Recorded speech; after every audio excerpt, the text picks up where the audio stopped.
Welcome to another episode of Cookem Up. We are here at Jester Hill Wines, beautiful place out at Stanthorpe. And Adam's doing something different for us today. This is like a lunch, afternoon thing. I know what this is, I know what this is. Yeah. What's the other stuff? And what are you going to do with it? I'm going to show you guys how to take a nice cheese board or a full charcuterie board out into the bush. Really want to show you a few little techniques, how to match some things up, how to pair it with some wine. I'm a beer drinker. It's all right. It'll be interesting. Yeah, it'll be good. It looks relaxing. Yeah, well, I mean, I'm going to fall asleep. Maybe after a couple of wines. No, interesting. I'm really looking forward to see what you put together here. Mm-hmm. Because like I said, I've never been able to sort of, if someone hands me a wine, I drink it. Yeah. You have that with this. Okay, Yeah. I drink it. I don't know why. Yeah. So, please, Let's enlighten me. Let's do it. This is exciting. For this one, I'm just going to show you a quick, simple, single cheese, afternoon snack style cheese platter.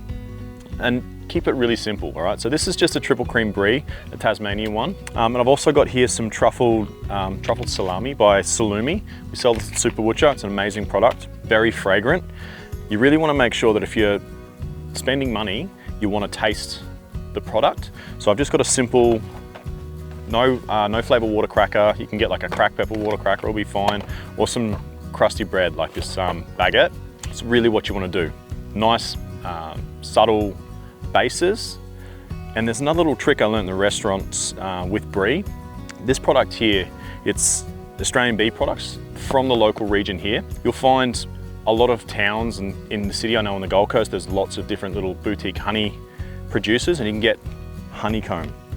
So we're just gonna put a little slither of honeycomb on that brie, and that sweetness really takes it to the next level. So when you cut into that, you get a nice sweet addition to that brie flavor. So yeah, if you're having like a little afternoon snack before dinner, just a simple single cheese, maybe a meat, but just keep your crackers or your bread super simple, guys. All right, so I've just put together a sort of afternoon tea or a lunch for 2 people. So what I've done here is I've got 2 cheeses and 2 meats, and I've made sure that they're very far apart. You want to make sure you've got 1 knife for each cheese and a knife, especially if you've got like a hard salami, something like this Godfather from Backer. I've got a nice prosciutto over here. So you want to balance these platters up with sort of similar flavors to one end and another experience on the other. Also, marry it with some sweet. You've got a lot of sharp, punchy flavors here. Salty meats, salty cheese. So the fruit is really going to cut through with the sweetness, and also something sharp like the pear. The acids of that's really going to lift up some of that salt from your tongue as well and sort of cleanse the palate as you eat. Similar thing that the wine's going to do as well. The acid in the wine's going to hit that salt and the oils on your palate and clean that off. So just make sure that you balance it out with a little bit of fruit, and don't overcrowd it as well. I hate seeing platters that things are falling off and everything like that. You try to cut something and something falls off. Have a backup. All right, so I've got some breads over here that I haven't cut yet. I've got a nice bread knife. I've got my backup crackers here. So I've got just on the platter what we're gonna have, and then I can replenish it with, you know, what I'm gonna have with it. I've got a blue cheese here. This is a soft Castello. It's sort of like the milder end of the blue cheeses. If you're not really into it, it's a good one to go for. I've just got a vintage cheddar. That's also nice with a little bit of honey on it if you want to do that, the honeycomb, or even just drizzle a little bit of honey on it. It's really, really lovely. Again, get the meats from Super Butcher, and try, as you might, to get your cheese from local suppliers. All right, this is like a charcuterie board for 6 to 8 people. Now what I've done here is I've just incorporated the boards that I built before. It's really good to sort of get those different levels, a few different looks. I've got, you know, the marble base here, I've got the raised wood board here, the nice round one here, and I've used that to sort of give a little bit of height difference. Also, you can see when I've selected the cheeses and the meats, I've sort of tried to hit all markets. I've got like a nice, simple, fun Gotzinger cheese Kransky here. an Edam, which is a super unoffensive, very easy to eat. Same with a vintage cheddar. Everyone loves one of those. And always get yourself a Camembert or a Brie. What's the difference? You talk to the cheese makers, it's about 2 degrees in temperature when you make it, but you hit one or the other. This is a double Brie, so it's a little bit creamy. And again, you can see I haven't overloaded it. So when everyone's in there sort of trying to get what they want and they're not knocking things off and everything's falling off the table.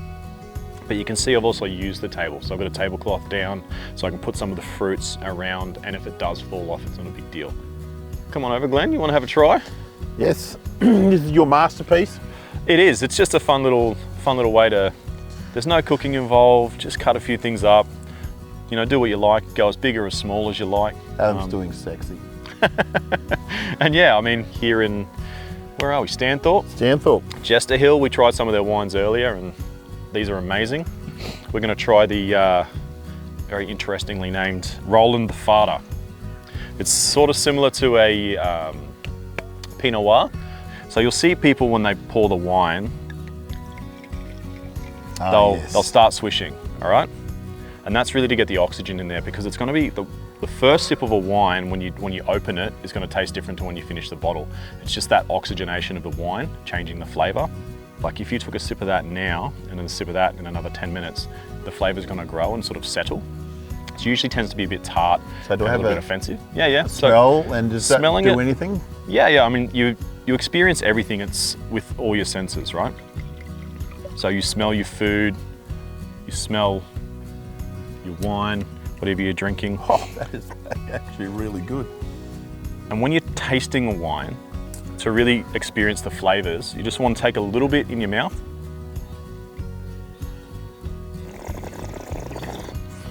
And sort of breathe it. That's going to add the extra oxygen, so sort of bubble through it.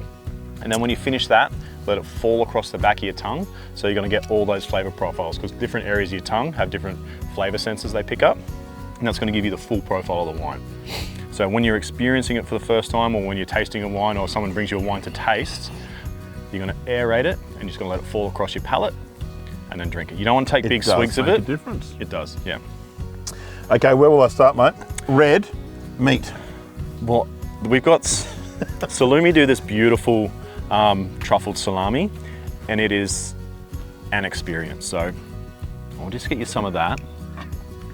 Oh, that's just beautiful. Anyway. Cracker. So I've just got a peppered cracker here, so you're going to get a couple of different flavors on that. Okay. And then just chew on that. Let the meat and the fats out of the sausage just sort of hit your mouth, and then just have a little swig once you swallow it, and it's going to clean your palate and it's going to pick up all those flavors, and you'll see how they balance together. Cheers, mate. No worries. Cheers.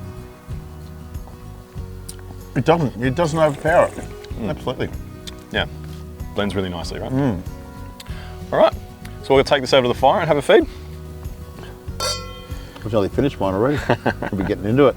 This new style I have. I eat a lot of meat, like chicken, lamb, beef. Yep. Pairing a wine for like a lamb or a chicken. A white meat versus like a red meat. I mean, the easiest thing to remember, probably rule of thumb, and you're not going to make too many mistakes, is white wine, white meat, red wine, red meat. With something steak or like a heavy roast, you can go for your Shiraz or your GSM, Grenache, something that's got a full body that's not going to argue with, a softer meat, because you've got a fuller meat or fuller flavour. What does a Cab Sav go with? A blend, Cab Sauvignon Blanc. It's a sort of a heavier blend as well. That's my favourite one I always buy. Probably like a nice roast lamb or something like that. Okay. Yep. But it's one of those things that you got to really experience it.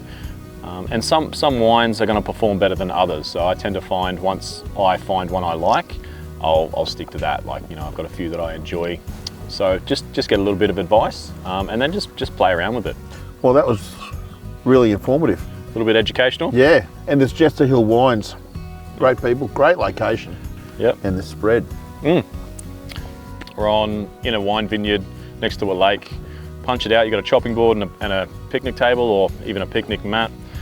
You can do this anywhere, guys. So grab some nice products from Super Butcher, some nice cheeses, and then just have fun with it, guys. This is really fun. About this conversation is what this style of eating is about. It's about having a nice glass of wine, some nice food, and some nice company.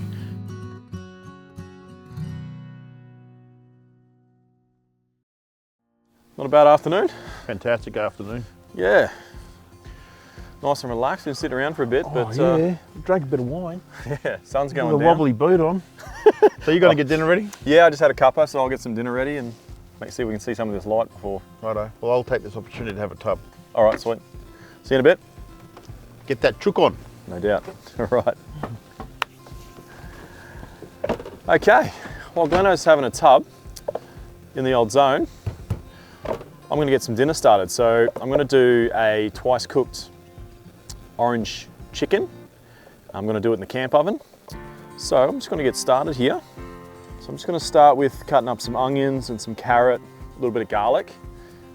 That's going to be the base for our stock. Going to add a few Asian flavors in there as well. That's going to sort of, like I said, make the base for the sauce in the end as well. So we want to make sure that those flavors that we're incorporating into that stock are going to be balanced and what we want for the end product. Let's cut those up, scoop them onto a side plate or a dish or whatever. The carrots aren't going to stay in the sauce, so I'm just going to keep them large, but I still want a bit more flavor. All right, so 3 cloves of garlic. So the potatoes I'm just going to cut down, chuck them in a pot, get them boiling. So those are done. As soon as I've done my veg prep, I can get those on the burner and get them cooking. And just be careful when you're prepping bok choy. It's a little bit like leek in the sense that the way it grows, it can sometimes get some dirt up on the inside there. These ones are super clean, but that does not mean you shouldn't give them a wash. So we're just going to give those a rinse before we use them. All right, so next I've got the 2 starches or the 2 sides done. I've got the base vegetables done. So I'm just going to slice up some oranges. I'm going to use these. I'm going to squeeze some into the juice to juice for the stock that I'm going to cook in. I'm also going to slice some for the pan. I'm just going to do those ones just in nice rings. All right. So, to the stock, we're also going to add some bay leaves, probably about 3 whole ones, 2 star anise to get that nice aniseed flavor, and some sage, which we'll add a little bit at the start, a little bit at the end. All right, now we're going to prep the chicken. Super Butchers trust us up for us, so all we're going to do, season the cavity. So it's going to be about 2.5 teaspoons to a tablespoon of salt. Do bit of pepper. I'm going to chuck a small piece of star anise in there, and a bay leaf, and a piece of garlic, and then the orange. The orange is going to cook and steam, and that's going to add moisture inside, so all that seasoning is going to steam from the inside. And we've got all those flavors and fragrances on the outside in the stock, so it's going to get all that from the inside and the out. All right, so we're pretty much ready now. What we're going to do is season the outside of this chicken. All right, and just take that whole board over to the fire. All right, here we are down by the fire. I've had the camp oven and the camp oven lid preheating on the fire. Gleno, the master of the coal, is going to set me up some coals just here, and we're just going to cook on the coals tonight. So at the start, we're going to fry off these the mirepoix veg, the onion, the celery, and the garlic. Then we're going to deglaze with some of the Jester Resine. We're going to be drinking this with it tonight, so we're not going to use too much of it, about a cup. And then once we've done that, we'll add some stock. I'll take you through the steps. So just a little bit. We'll have to be fast because it's got a little bit of heat in it. Vegetables, nice little, beautiful. And then your wine, about a cup. All right, that's going to arrest the frying process. So you can just sort of calm down a little bit. Let that drop by half. And we'll add the stock and some of the aromats as well. All right, so that's dropped by half. I can add the stock now. And remember, I'm keeping those sliced oranges for later on in the cook. So right now I'm just gonna add, this is a litre, so I'm just gonna add half of it. We'll just add some oranges in. Get those citrus flavors going. I do want the zesty flavor in there as well. That's why I haven't just used the flesh. The star anise, the sage, and the bay leaf. All right, remember when you put your chicken in or anything you're roasting in a camp oven, you want to make sure that it's not touching any of the edges of the oven, because that's what's going to be super hot. That'll cause it to cook really fast at whatever point it's contacting. We're good here, so we can get the lid on. All right, so lid's on. nice and preheated. We're not gonna go super heavy like we did with the pastry cook. We're just gonna go just covered with the coals, which is gonna be the perfect roasting temperature for what we need. That should make that chicken take 2 kilos, about an hour, maybe a little bit over. But we'll check it. The internal temp should be in the high 90s, 95 to 98 to be cooked. Remember, don't overload. If you overload, you get too much heat in there, things happen too quickly, and you get an overcooked product. All right, guys, so this is gonna take about an hour at least. We're gonna check it after an hour, and intermittently, Glenn's gonna add some more coals around the edge here, just sort of to keep the heat coming from underneath as well. So we'll see you in about an hour. All right, so this has been cooking for about an hour and 5, hour and 10. As you can see around the base here, Glenn's topped it up with the coals, just to make sure that it's got that heat coming from the bottom. So we wanna make sure that when we check it, we're about 75 to 80 degrees. Perfect. Right, so when you check it as well, you wanna make sure you check it in the thickest parts. So it's gonna be in the joint down here, and also just where the wing meets the breast. So what we're gonna do now, is we're gonna spin this so I can get the tongs in the cavity. I'm gonna transfer it over onto the board, and then we're just gonna strain off the vegetables out of that juices just into the colander here. I'm gonna keep the juices for later. We don't need the vegetables anymore. We've used what we needed out of that. So I've just strained those juices. You'll see why later on, but we need those juices to bring the chicken back up to the heat on the second part of the twice cook. So we're gonna keep that. We're gonna add a little bit of sugar and soy to it when we use it, but for the most part, for the moment now, we're just gonna set those two things aside, let them cool, and then I'm just gonna put the potatoes in this pot and just let them tick over to get a bit of color while that's chilling. So we'll get that started, and I'll see you in about 30 minutes. All right, guys, so our potatoes, I've had them on for about half an hour crisping up, just while the chicken cools down and the stock cools down. So what I'm gonna do is I'm gonna show you how to break this down real quick and debone it, just so it's gonna make it nice and easy to eat. So first of all, I'm gonna take out the breastbone just out of habit. So it sits in the middle there, the breastbone, or the wishbone rather. Pull it out in the middle there, in the fire. All right, and literally just down the middle, just cut it in half. Open the legs up. And just bust it. Magnificent. Yeah. All right, straight down the middle. All right, then you're just gonna run your hands in behind those bones in there and just pull them out. Basically, all that's gonna happen is you're gonna end up with all those cavity bones removed. So all you have is the thigh bone and the wing bone. Right, so I've got the bones out from those chickens. What I'm gonna do now is I'm gonna build the cooking liquor. Okay, so here is the cooking liquor, or the cooking stock I strained off before. And I'm just gonna add some brown sugar, just about a tablespoon. And we're also gonna add some soy, about 1/4 cup. And that's gonna just really round out those Asian flavors. Once you're in with that,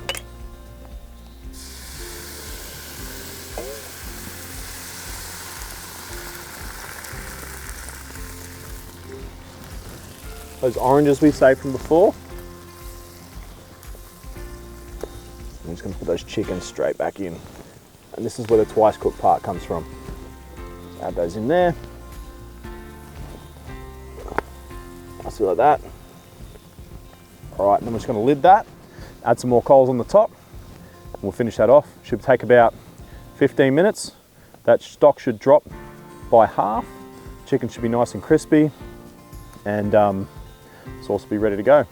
Be super careful not to get those coals into the chicken. Oh yeah. Yeah, look at that. Perfect. All right, so what we're gonna do now, we're just gonna utilize, while that sauce is dropping down, I'm just gonna steam off the bok choy and start plating. We'll cover those bok choy up for a minute. It's super delicate vegetable. You only need to give it a quick flash. Perfect, perfect, perfect, perfect. All right, just a little steam on those. Nice. All right, so you're just gonna lay those in. And then we're just gonna serve those pieces of chicken there. We're gonna break it down the breastbone, in between the breast and the thigh. So many flavors and smells going on. Bit of aroma going there, mate. Yeah. All right. Bit of everything, isn't it? Yeah. Just garnish with some of those oranges. They're going to drip through, get a little bit of citrus going on there. And then, you know, either a cup or you can just a little bit on top. Finish with a little bit of that. Just remember there's a few spices in there. All right, Lenny, you ready? I am absolutely ready. Perfect. Do you want breast or thigh, mate? Mate, whatever. Here you go, mate. Sweet breath. Yep. Thank you, my boss. Glass of that resume, mate. That's going to pair perfectly with that. And I don't even know how to do this. I'm going to take a seat after our little conversation today. Yep. White meat. Yeah, white meat, white wine. White wine. Yeah, pretty much. In layman's terms, yeah, in basics, yep. Yeah. For sure. Well, I can taste the citrus in this. Mm. And that soy sauce put in there? Yeah, a little bit of soy, a little bit of sugar. So that sweetness. Mm. That Asian flavour. Yeah. Yep. And that meat is so tender and juicy. It's absolutely beautiful. Mate, you've knocked this one out of the ballpark, that's for sure. Well done.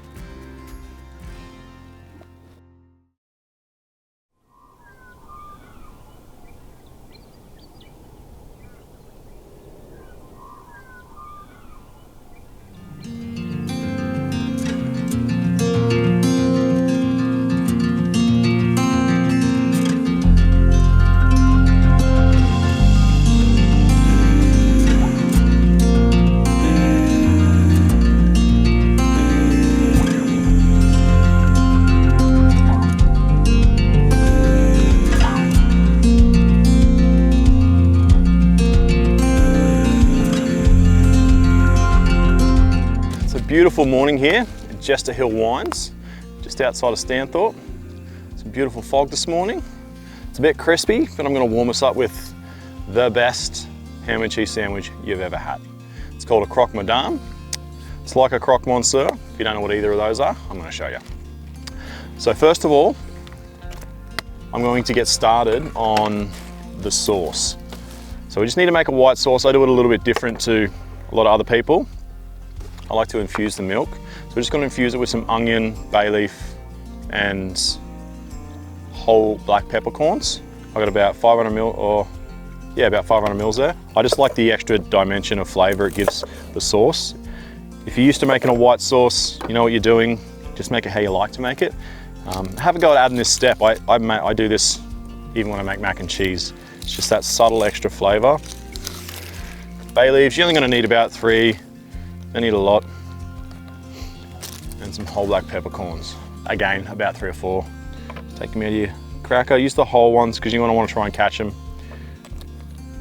All right, we'll just get this induction up to temperature. As soon as it starts to boil, drop it right down. Just let it settle and tick over on a light simmer. So I'm just going to turn that down now. I can smell already that onion is starting to infuse. So we're just going to give it a little bit more time to get that bay leaf and that peppercorn infusion in there. At this point, you can also add a little bit of salt to it because you're going to want to season your sauce. A teaspoon will be enough for that amount of milk.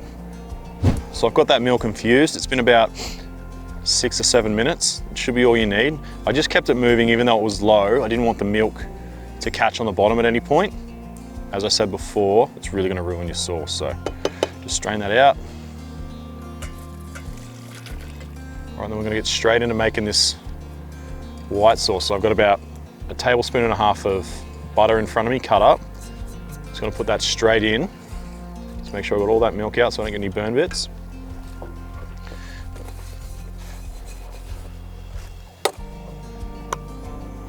And let that melt down.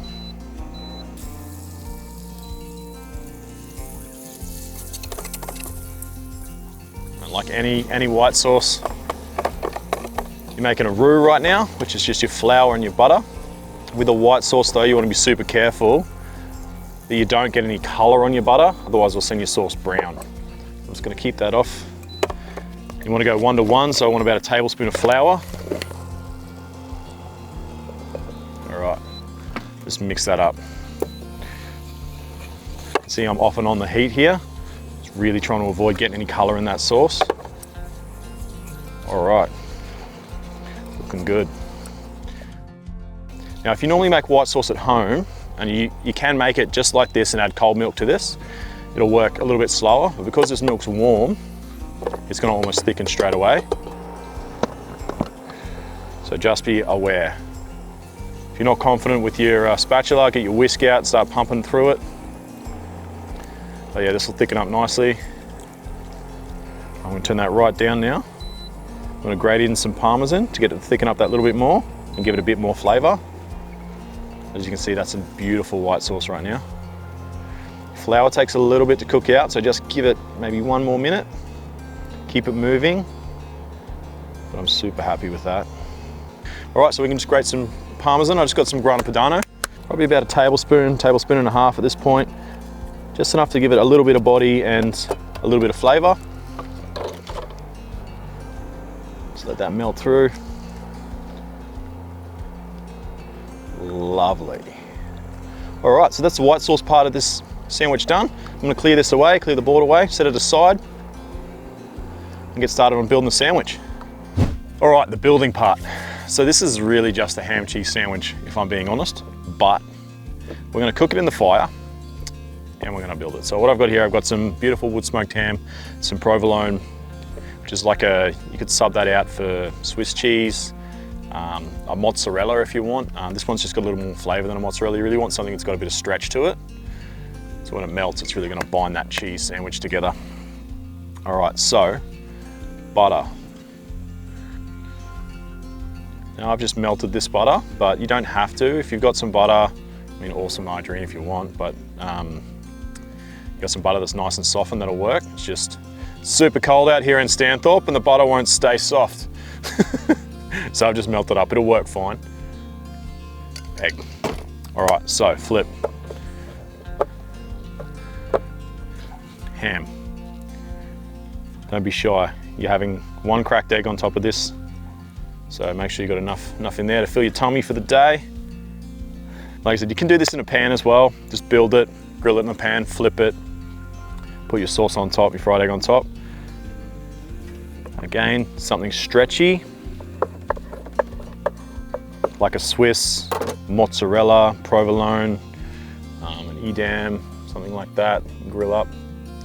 But yeah, traditionally we're doing it with provolone. So that's it. Basically all we're gonna do now is lit it in the Jaffle iron. All right, so what I'm gonna do, I'm gonna drag these bad boys over to the fire, press them in, get them cooked. So I've got the cast iron Jaffle iron here. Gleno's burnt down the coals. I'm gonna let him explain to you what he's done here because he's our fire master on these things. We've got it in the fire pit here because the guys at Jester Wines have been super amazing at letting us come out here, but we don't want to start a fire on their property, so we've got it all contained in the fire pit there. Yeah, so it was a big fire, just burnt it all down, so it's just cold, so there's no fire in there anymore. We can put this Jaffle iron straight into the coals the way it is, because it's not too hot, because too hot, you're going to burn it, right? Yeah, we don't want that. No, that's my brekkie, so let's not ruin it. Yeah, all right. Well, what I'll do, we've seasoned this up already, but I'm going to give it another little hit. So I'll get Gleno to open that up for me. Give it a quick season with some oil. Just get a little bit in there, and you can roll it around. Whoops, season it on up. And then we'll jam those sandwiches in there. Sweet. All right. Nice little sizzle on that. Now this bread's a little thicker than a little wider, but we'll just jam it in there. Close them up. Nice grill. Oh, you got to get those crispy bits on the outside anyway. Yep. Back on the coals. Beautiful. And that's just going to cook like a normal Jaffle, but because we've got heat coming from the bottom, we're just going to have to turn it halfway. All right. Which I personally think is a good thing, because if we jam coals on the top as well, yep, we might go too hard. Yeah, I agree. And it's breakfast, don't stress yourself out. All right, so we're going to make a coffee. Yeah, exactly. All right, we'll grill this up. I'll flip it over and I'll show you what it's like when we pull it out. All right, all done. You guys ready? Voila! Beautiful.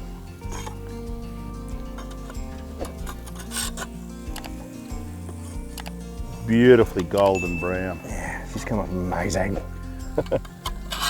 All right, let's build. So, white sauce, I've just warmed it back up again. Fried up a couple of eggs here, 3 eggs. On your plate, a little bit of white sauce on top. Finish with some grated Parmesan cheese. Now at this point, you could put that back under the grill to get that grilled up, or just bang your egg on it. There you have it, guys. Croque Madame, their best ham cheese sandwich you're gonna eat. There you go, mate. Grab yourself a chair, drag them over. Some fighting sticks. Fighting sticks. Beautiful, thank you, mate. Surely. How's that go for a ham cheese sandwich, mate? Delicious. That ham is something else. Yeah, you can get that at work, my man. Yeah, that's Super the same Butcher. one I get from the Super Butcher all the time. Yep, you can just taste the difference straight away.